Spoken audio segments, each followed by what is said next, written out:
Hello বন্ধুরা, চলুন আমরা প্রথমে ইউপিএসটাকে খুলি।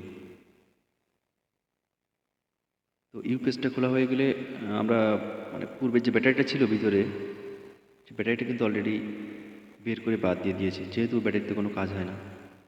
তো ব্যাটারি কানেক্টারে যে দুটো তার ছিল, হ্যাঁ, সেই দুটো তারের সঙ্গে আরও দুটো মোটা তার সুন্দর করে ঝালাই করে আমি টেপ লাগিয়ে নিয়েছি আর কি। তো লাগিয়ে নিয়ে পিছন থেকে ছিদ্র ছিল, ছিদ্র থেকে তার দুটো সুন্দর করে বের করে নিয়েছি। তো বের করার পরে তারের মাথায় দুটো কানেক্টর লাগিয়ে দিয়েছি, যাতে ব্যাটারিতে সুন্দরভাবে ফিটিং করা যায়।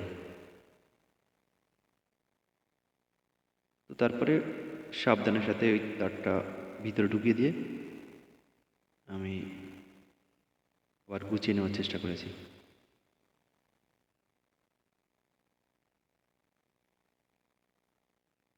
শুধুমাত্র ব্যাটারিটা বের করেছি আর তার দুটো লাগিয়েছি, এছাড়া আর কিন্তু কোনো কাজ নেই।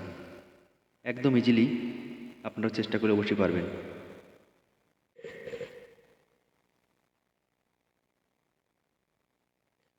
আমরা ক্যাবিনেটটা সুন্দর করে ফিটিং করে নেব। তো এইটা কিন্তু মোটামুটি ভালোই গরম হয়। তো যদি পারেন তো পাশে একটা পুরনো যে পাওয়ার সাপ্লাই ফ্যান আছে, একটা ফ্যান লাগিয়ে নিতে, আলাদা একটা সুইচ করে নেবেন। আর আমার কাছে সোলারের ব্যাটারি আছে, তাই আমি সোলারের ব্যাটারির সংযোগ দিছিলাম। তো এইখানে সব থেকে ভালো বলতে আপনার ভ্যানের যে পুরানো ব্যাটারি আছে, যেমন 4টা ব্যাটারি থাকে, ওখান থেকে একটা ব্যাটারি খুবই ভালো থাকে, সেইটা যদি বাছাই টাছাই করে নিতে পারেন তো সেটা সব থেকে ভালো হয়। আমার কাছেই সোলার ব্যাটারি আছে, তাই আমি সোলার ব্যাটারি দিয়ে আপনাদের পরীক্ষা করে দেখাচ্ছি। তবে ভ্যানের ব্যাটারি দিয়ে আমি চালাইছি 5-6 ঘন্টা একটানা চলেছে। একটা টেবিল ফ্যান, পিসি দিয়ে, ছোটো একটা সাউন্ড বক্স দিয়ে সুন্দর একটা সার্ভিস পেয়েছি আর কি। তা আমি মোটামুটি বেশ কিছুদিন ব্যবহার করতেছি, কোনো সমস্যা বোধ করতেছি না। ওই ভালো একটা সার্ভিস পাচ্ছি আর কি। আমি সোলার ব্যাটারি একটা লাগাইছি। তো এখন দেখি অন করা যাক কি হয়। তো ওই যে সংযোগ দিয়েছি, চার্জ নিচ্ছে কারেন্ট থেকে। এখন দেখি অন করে দেখা যাক।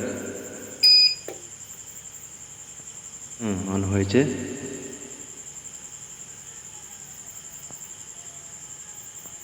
ওকে, সব কিছু ঠিক আছে আমার সংযোগগুলো।